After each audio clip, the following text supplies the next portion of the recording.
आप ये नज़ारा देख रहे हैं मदीना मुनव्वरा का, जहाँ पर एक तरफ रोज़ा मुबारक है और दूसरी तरफ जन्नतुल बक़ी का गेट आपको जल्द ही देखने को मिलेगा, जहाँ पर हर मोमिन चाहता है कि उसको जन्नतुल बक़ी में जगह मिले। जन्नतुल बक़ी की जगह मोहम्मद सल्लल्लाहु अलैहि वसल्लम के ज़माने में एक सहाबी या एक जो उनके चाहने मानने वाले थे, उनको उन्होंने कहा कि देखो सामने बहुत अच्छा लग रहा है, जाकर घूम कर आओ, बहुत अच्छी ज़मीन जगह लग रही है। और वो गए और जाने के बाद वो ज़मीन को उन्होंने किसी से ख़रीद लिया। पहले कोई जानवर या इस तरह से रखने की जगह थी और पूरी ज़मीन को उन्होंने ख़रीद लिया। जब वापस आए तो मोहम्मद सल्लल्लाहु अलैहि वसल्लम ने पूछा कि कैसी लगी ज़मीन, तो उन्होंने कहा कि जब आपने अच्छा कह दिया तो बेशक अच्छा है, और इस ज़मीन को मैंने ख़रीद लिया। ये करीब 622 ईस्वी की बात है। 622 ईस्वी में जब मोहम्मद साहब मक्के से मदीना हिजरत करके आए तो अलबकी लीसियफ शावी बॉक्स थारनों पेड़ों से ढकी हुई भूमि थी, यानी ज़मीन थी। ऐतिहासिक अभिलेखों के अनुसार मोहम्मद साहब के आगमन के बाद मदीना के घर अलबकी के पास विकसित हुए, जिसे इसलिए सार्वजनिक कब्र माना जाता था। बैरम्बल ग्रोथ का साफ कर दिया गया था और उस स्थान को अल मदीना में मरने वाले मुसलमानों के भविष्य के कब्रिस्तान के रूप में पवित्र कर दिया गया। इसको जन्नत की क्यारी भी कहते हैं। इसके अलावा अल बकी को ऐसे स्थान के रूप में पेश किया गया जिसके पूर्वी हिस्से में नखल और पश्चिम में घर और है। दरअसल विध्वंस से पहले अल बकी शहर में घरों के पीछे स्थित था।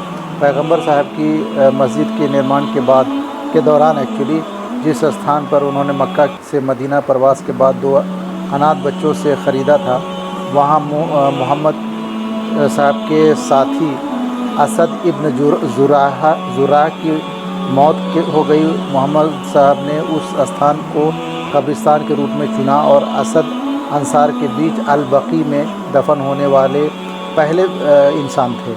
जब मोहम्मद साहब बद्र की लड़ाई के लिए मदीना से बाहर गए थे तो उनकी बेटी रुकैया बीमार पड़ गई और 624 में उनकी मौत हो गई। उन्हें अल बकी में दफनाया गया था।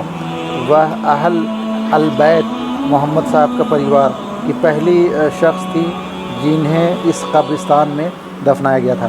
मोहम्मद साहब के बद्र से आने के बाद कुछ ही समय बाद उदमान बिन माजूद की 624-25 ईस्वी में मौत हो गई और उन्हें अल बकी में दफनाया गया। उन्हें मुहाजिरीन से मोहम्मद साहब का पहला साथी माना जाता था जिसे कब्रिस्तान में दफनाया गया था। मोहम्मद साहब ने उन्हें हमारे बीच परलोक जाने वाली व्यक्ति के रूप में भी बुलाया था और उन्होंने उस स्थान को भी रावा कहा था जहां उन्हें दफनाया गया था। जब उनका सबसे छोटा बेटा इब्राहिम का इंतकाल हुआ, इब्राहिम अलैहिस्सलाम का जब इंतकाल हुआ तो उसने आदेश दिया कि उसे भी वहीं दफनाया जाए। उसने कब्र को सींचा और इस स्थान का नाम जवरा रखा। उनके आदेश के अनुसार उनकी 2 बेटियों ज़ैनब और उम्मा कुलथुम को भी उस्मान बिन मजून की कब्र के पास दफनाया गया है। प्रारंभ से शुरुआत से ही तीसरे खलीफा उस्मान अलैहिस्सलाम को विशाल पड़ोसी यहूदी कब्रिस्तान में दफनाया गया था। इतिहास में अल बकी का पहला विस्तार पहले उमय्यद खलीफा मुआविया प्रथम द्वारा किया गया था। उस्मान को सम्मानित करने के लिए मुआविया रज़ियल्लाहु अन्हु ने विशाल यहूदी कब्रिस्तान को अल बकी कब्रिस्तान में शामिल किया। उमय्यद खलीफा ने अल बकी में उनकी कब्र पर पहला गुंबद बनवाया। इतिहास के विभिन्न समयों के दौरान अल बकी में कई प्रसिद्ध कब्रों पर कई गुंबदों और संरचनाओं का निर्माण या पुनर्निर्माण किया गया था। जन्नतुल बकी का बहुत ही बड़ा दर्जा बताया गया है, और क्योंकि जन्नत की क्यारी भी इसको कहते हैं, और हर मोमिन की तमन्ना होती है कि उसकी यहाँ मौत हो और यहाँ पर उसको दफनाया जाए।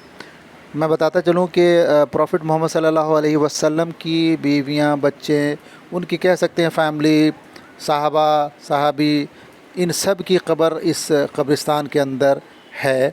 और इस कब्रिस्तान का बहुत ही बड़ा दुनिया में सबसे बड़ा दर्जा इस कब्रिस्तान को दिया गया है। इसलिए मदीने का ऐसा मामला है कि हर 5 वक्त की नमाज के बाद इस कब्रिस्तान के गेट को खोला जाता है सिर्फ़ मर्द हजरात के लिए, और बस एक राउंड होता है, उसके बाद एक दूसरे गेट से एग्ज़िट होते हैं।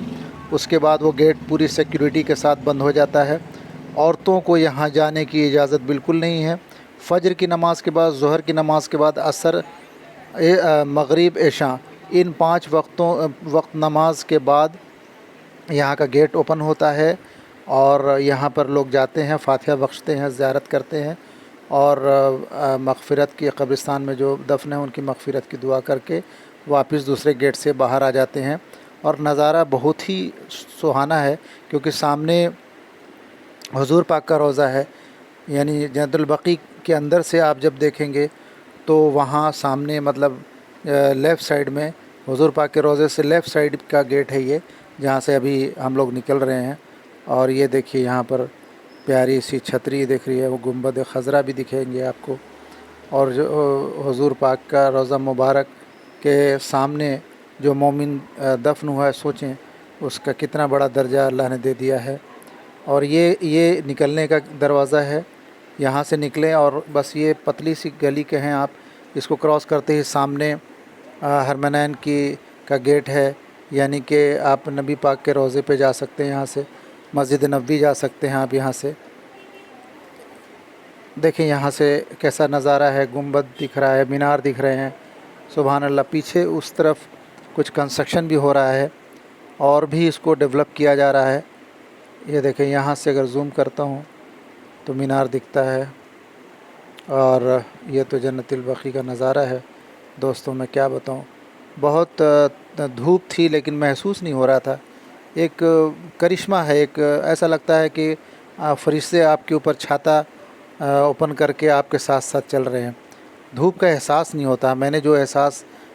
मुझे एहसास ही नहीं हुआ कि दोपहर में मैं इतनी धूप में, इतनी गर्मी में जा रहा हूँ। गर्मी ना महसूस हो रही है, ना धूप महसूस हो रही है, कुछ भी नहीं। ऐसा लग रहा है रहमत बरस रही है। बेशक रहमत बरस रही है, क्योंकि जन्नतुल बक़ी यानी जन्नत की क्यारी, यानी जन्नत के अंदर ये कब्रिस्तान, तो समझ लें आप कितना बड़ा दर्जा है यहाँ का। ये बैक साइड में भी कुछ चल रहा है। आगे मैं गया तो दिखा रहा हूँ आगे का नज़ारा। इस तरफ ये दूसरी साइड है, यानी जन्नतुल बक़ी के गेट से आगे बढ़ेंगे तो इस साइड में मार्केट बनाया हुआ है। हालांकि मैं आगे तक गया, लेकिन उसके आगे एंड तक जब मैं यहाँ से बढ़ रहा हूँ, देखता हुआ जा रहा था, तो ये देखें यहाँ पे राइट साइड में कुछ गवर्नमेंट ऑफिशियल्स की कुछ है। मुझे बहुत ज़्यादा समझ नहीं आया क्या है एग्जैक्टली, अरबी में लिखा हुआ है। और मुझे ये समझ में आया कि कुछ ट्रैवल टाइप के ऑफिसेज़ हैं। इस तरफ भी है लेडीज़ लोगों की जाने का गेट यहाँ पे मस्जिद नबवी में। और ये सामने ये जो दीवार है, ये जन्नतुल बक़ी की दीवार है। जी हाँ, और नीचे शॉप्स बनी हुई हैं, पूरी शॉप है ये देखिए। यहाँ तक लास्ट मुझे जाने की इजाज़त दिया पुलिस वालों ने। उसके बाद फिर मैं यहाँ से वापस हो गया, यू टर्न ले लिया। बस ये एंड था, ये हद थी, पुलिस वाले ने रोक दिया मुझे। फिर वापस